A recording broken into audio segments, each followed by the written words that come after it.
गोकुला नगरिया धन धन भेले आज दहिसर नगरिया सब देवी देवता मगन भय फूल बरसावत हो सब देवी देवता मगन भय फूल बरसावत है नंद बाबा घर सुनने वाला दावत जगत मन भावन लागे है नंद बाबा घर सुनने वाला दावत जगत मन भावन लागे है।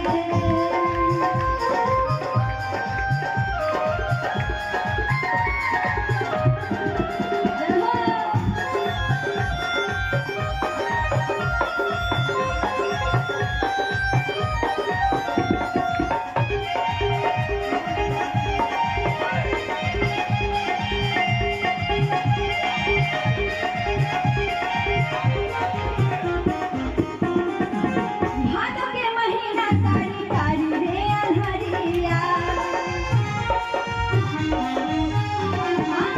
भादो के महीना कारी कारी रे अनहरिया कृष्ण पक्ष अष्टमी तिथि लखरास रचैया कृष्ण पक्ष अष्टमी तिथि लखरास रचैया पलना में झूले पालनहार मैया नजर उतारत है पलना में झूले पालनहार मैया नजर उतारत है नंद बाबा धन सुन वालो दावत देखत मन भावन लागे है नंद बाबा धन सुन वालो दावत देखत मन भावन लागे है।